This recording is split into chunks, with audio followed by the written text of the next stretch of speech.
ইসলাম বিদ্বেষী কোনো নাস্তিকের পঙ্গুত্ব বা বড় কোনো বিপদে কি মুসলমানের আনন্দ উল্লাস করা উচিত?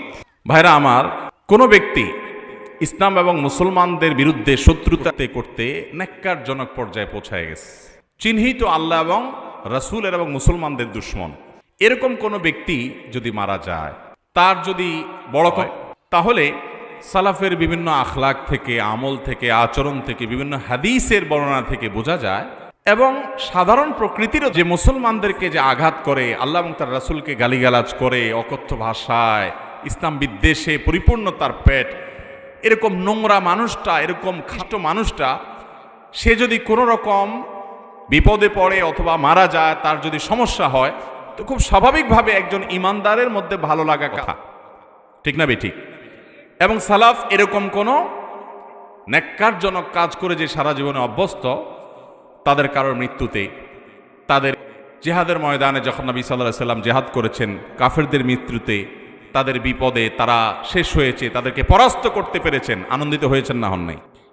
অতএব সেই হিসেবে, সেই উসুল এবং মূলনীতির ভিত্তিতে, এবং এটা খুব স্বাভাবিক প্রকৃতির দাবি যে আপনি সারাদিন আমারে কষ্ট দেন, আঘাত দেন, যন্ত্রণা দিয়ে দিয়ে আপনি শেষ করেন, আমাকে যে আপনি নিজে ফেসে গেছেন, তো আমার ভালো লাগা কাজ করবে কি করবে না?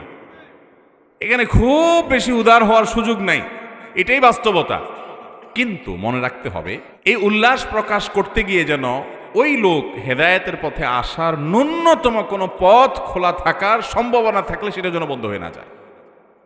যেতে পারছি, আমাদের দেশে আজকাল দেখা যায় যে ফেসবুকে শুধুমাত্র এরকম চিহ্নিত ইসলাম বিদ্বেষী বলে কোনো কথা নয়, যে কোনো একজন মানুষ, হয়তো তিনি খারাপ পথের মানুষ, এই লোকটার কোনো একটা অসুবিধা হয়েছে, আমরা সেখানে আপনার এমনভাবে উল্লাস শুরু করি যেটা রীতিমতো দৃষ্টিকটু। তো সেই রকম কাজ করা উচিত না। তাছাড়া খারাপ মানুষ তার হেদায়েতে আসার সম্ভাবনা আছে না নাই? আমার কাছে তো ওহি আসে নাই যে এই লোকের অন্তরে আল্লাহ সিল মোহর মেরে দিয়েছেন। হিন্দার মতো মানুষ যদি হেদায়েতে আসতে পারেন, রিদওয়ানুল্লাহ তাআলা আজমাইন, তাহলে আমরা যাকে মনে করছি যে আবু সুফিয়ান আল্লাহ এবং তার রাসূলের এবং মুসলমানদের বিরুদ্ধে বিরোধিতা লালন করতো কি করতো না, তার যদি হেদায়েত নসিব হয়, তাহলে সেক্ষেত্রে আপনি যাকে আজকে ইসলামের দুশমন মনে করছেন, তারও হেদায়েত নসিব হতে পারে। এ ধরনের বিপদ আপদে আমাদের শিক্ষা গ্রহণ করা উচিত যে আল্লাহ রাব্বুল আলামিন, আমিও তো কত অন্যায় করি, কত গুনাহ করি, আমাকেও পাকড়াও করতে পারেন, এবং তাকে পারলে নসিহা করা যেন সে ফিরে আসে। বাকি ওই যে মনের ভিতরে আনন্দ হওয়াটা, এটা অস্বাভাবিক কিছু না, কিন্তু সেটাকে খুব বাজেভাবে উপস্থাপন করা, উল্লাস করা, বিশেষ করে ওই লোকটা দিনের পথে অন্যতম পথ থাকলে সেটা বন্ধ করে ফেলা, এটাকে অন্তত উচিত মনে করতে পারি না আমরা। আরেকটা জিনিস, এই জাতীয় বিষয়কে আমরা সরাসরি যোগফল যে এই লোকটা ইসলাম বিদ্বেষ করছে, দেখছো তার পরিণতি কি হয়েছে, এই জন্যই তার এই অবস্থা হয়েছে, আপনার কাছে ওহি আসছে যে এই জন্য হয়েছে, আল্লাহ তাআলা তাকে শাস্তি অন্যভাবেও তো দিতে পারেন।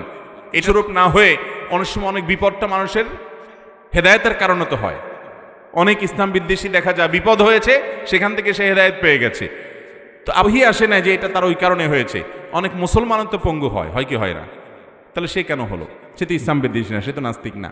এই জন্য এরকম সহজ সমীকরণ এবং সহযোগ করে আমরা ফেসবুকে সস্তা লাইক কমেন্টের বিজনেস করতে যাব না।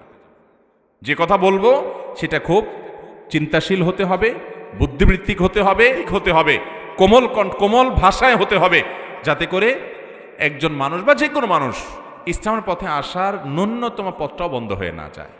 আমরা আজ জেদ খেদ মিটানো এটা আমরা খুব ভালো পারি, কিন্তু কোমল হৃদয়ের হওয়া, কোমল আচরণের মানুষ হওয়া, এটা আমরা খুব বেশি পারি না।